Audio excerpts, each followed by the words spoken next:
발언의 범위를 넘어서신 것 같습니다. 의사진행 발언에 해당하는 것만 하십시오. 예. 그 오전에 제가 의사진행 발언에서 김상훈 의원님의 그 후보자 및 제3사 신상 정보 공개에 대해서 말씀을 드렸는데요. 그 지적이 있고 나서 김상훈 의원님 의원실에서 이걸 내렸더라고요. 예, 그나마 뭐 다행이라고 생각하고요. 아마 이것은 그것의 문제점을 인식했기 때문이다 저는 그렇게 생각을 하고요. 근데 아까 전 존경하는 주호영 의원님께서 이게 국회 도서관에 비치가 돼 있어 누구나 정보를 열람하고 공개할 수 있기 때문에 불법이 아니다 이렇게 말씀하셨어요. 근데 제가 국회 도서관에 확인한 결과 국회 도서관에서는 국회의원이 동의하에 자료를 비치하더라도 개인정보가 담긴 자료는 비공개가 원칙이고 또 공개를 하더라도 성명, 주민번호, 주소 등은 개인정보는 비공개 처리하고 공개하는 게 원칙이다. 이렇게 답변을 받았습니다. 이거 마치 제가 법률적 사항도 검토하지 않고 문제 제기를 한 것 같은 그런 어떤 부분에 대한 지적이 있었기 때문에 신상 발언을 한 것이고요. 그리고 위원장님께서도 제가 법리 해석을 검토 드렸는데 신속하게 행정실에다가 법률 검토를 요청드립니다. 네, 주질의하십시오. 네. 예, 우선 후보자님 네. 지명 축하드리고요. 항상 보면 이렇게 잘 웃으시고 또 백봉 신사장을 15번이나 타시고 그래서 별명이 있으시죠? 예, 미스터 예. 미스터 스마일이라는 별명을 네. 갖고 계시는데 어떻게 만족하시나요? 글쎄요, 이제 국민들 상황이 참 어려워요, 민생이. 그래서 그냥 제가 잘 웃는 습관이 있지만은 오늘 청문회 같은 데서도 제가 웃을 수 없는 그런 상황인 것 같고요. 또 현장에 나가서도 제가 자제하는 경우가 많습니다. 예, 알겠습니다. 좀 이 시간이 지리 시간이 있어서요. 네. 제가 이제 티벳 속담에 이런 말이 있는 것 같습니다. 인생을 향해서 미소를 던지면 그 반은 자기 얼굴에 나타나고 반은 타인에게 미소가 나타난다. 그러니까 우리 속담에 40 넘으면 그 얼굴에 자기 성격이나 이런 게 나타난다고 그러는데 아마 그만큼 편안하게 잘 살아오신 것도 있고 또 여러 가지 역경을 디디면서도 긍정적으로 살아오셨기 때문에 그런 또 온화하고 부드러운 그런 카리스마를 갖기 때문이다 이런 생각이 있고요. 근데 이제 본 의원은 그 미스터 스마일보다는 뼛속까지 의회주의자라는 그런 또 별칭이 있는데 저는 그게 더 적합하다고 생각하는데 뭐 어떻게 생각하십니까? 네, 저는 진짜 의회주의자입니다. 그리고 앞으로도 그 생각은 변치 않고 제가 혹시 행정부로 가더라도 의회를 존중하고 의회와 잘 소통하고 의회 중심의 국정 운영이 이루어질 수 있도록 최선을 다하겠습니다. 예. 다시 말해서 의회와의 소통과 협치가 중요하고요. 특히 야당과는 더 소통을 해주십사는 그런 부탁의 말씀을 예, 그렇게 하겠습니다. 그리고 아마 야당에서 뭐 예단할 수는 없습니다만 아마 그 후보자 청문 동의를 만약에 하지 않는 경우에는 그 이유가 두 가지일 것 같아요. 하나는 그 아까도 계속 제기됐던 상권 분립을 이배한다는 그런 헌법 정신을 이배한다는 이유 하나하고 또 하나는 뭐 몇 가지 신상에 대한 문제일 것 같은데요. 그래서 다른 분들이 지적을 하긴 했습니다만 제가 또다시 지적 안 할 수가 없습니다. 이 상권 분립이라고 그랬는데 사실 우리나라가 대통령제가 좀 독특하죠. 미국의 대통령제는 저는 명확하게 상권 분립이 되어 있고 국무총리제가 없잖아요.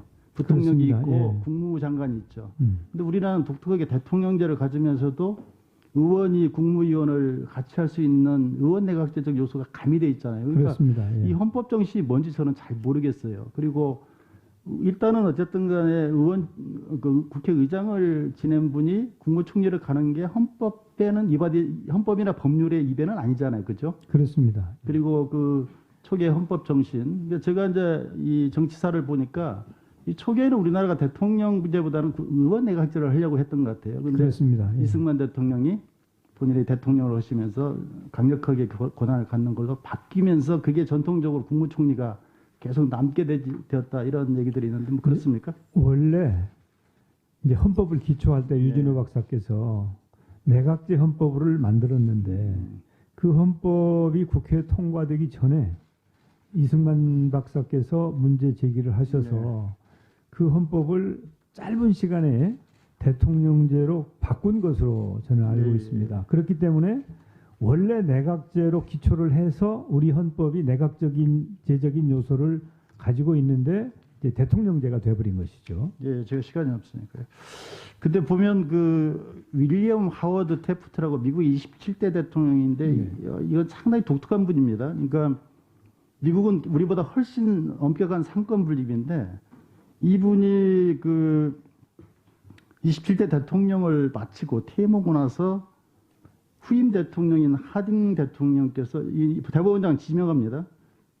그 이분을 대법원장으로 지명을 해요. 그리고 상원의 인준을 받고 그리고 원래 이제 이분이 물론 법관 출신이시죠. 그래서 되고 나서 대법원장을 역임하셨는데 그 평이 뭐냐면 대통령직보다는 본인도 즐겨 하셨고 국민으로 평가도 대법원장직을 훨씬 잘 수행했다 이런 평을 받았어요. 그러니까 사실은 이게 뭐 우리보다 더 엄격한 상권 분립의 대통령제를 갖고 있는 미국에서도 이렇게 대통령을 지낸 분을 후임 대통령이 대법원장으로 임명하는 좀 이례적인 부분도 별 문제 없이 제기되는데 이걸 상권 분립을 위배한다고 문제 제기를 하는 건 좀 문제가 있지 않나 이런 생각을 갖게 되고요. 저는 민생 경제가 굉장히 어렵고 또 통합과 합이 좀 필요하지 않습니까? 작년에도 정말 양 진영으로 갈려져서 너무나 극심한 대립과 혼란이 있었는데 이런 부분에서 좀 경제를 살리라. 또 국민 통합과 소통을 하라는데 적합한 분이 후보자로 판단해서 대통령께서 임명하시고 또 국민의 대다수도 찬성을 하고 있지 않나 싶습니다. 그럼에도 불구하고 아까도 이제 말씀하셨지만 사실 격으로 보면 떨어짐에도 불구하고 이걸 받은 거 아니겠습니까? 그렇습니다. 옛날에 그 노승환 부의장께서 나중에 마포구 구청장도 하신 적이 있으시죠? 예, 그렇죠. 이렇게 낮춰서도 본인의 역을 하시는데 어떤 각오로 이런 자리에 임했습니까? 네, 그 중요한 것은 어떤 자리를 맡느냐가 중요한 것이 아니고 그 일을 어떻게 해내느냐가 중요하다는 것이 원래 저의 지론입니다. 그래서 지금까지 저는 당에서도 그렇고 밖에서도 그렇고 어떤 일이 맡겨지면 최선을 다했습니다. 제가 최근에도 소재 부품 장비 특위위원장을 했지 않습니까? 제가 산자부 출신이기 때문에 소부장 특위위원장을 맡아서 정말 열심히 노력을 했거든요. 그것은 그냥 당의 일개 특위위원장입니다. 그렇지만 그 일은 제가 잘 할 수 있었기 때문에 수용을 하고 그 일을 한 것이거든요. 그래서 저는 만약에 총리가 인준이 된다면 정말 일 잘하는 총리가 되고 싶다. 특히 지금 국민들께서 가장 중요하게 생각하시는 것이 먹고 사는 문제거든요.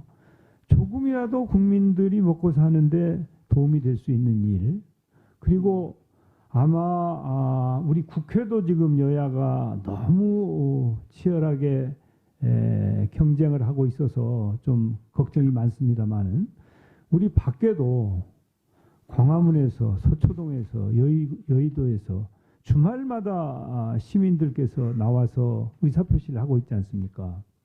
저는 이게 이제 통합이 돼야 된다, 화합이 돼야 된다.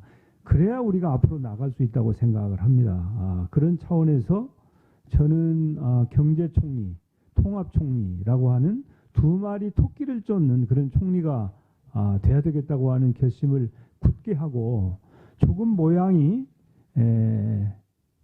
나지 않을 수도 있고 또 비판을 받을 수도 있지만 그래도 제가 그 일을 잘 할 수 있다면 그 일을 해내는 것이 이 시점에 저의 올바른 태도가 아닌가 그런 판단으로 제가 수용을 했습니다.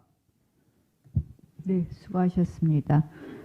마지막으로 원혜영 위원님 질의해 주시기 바랍니다.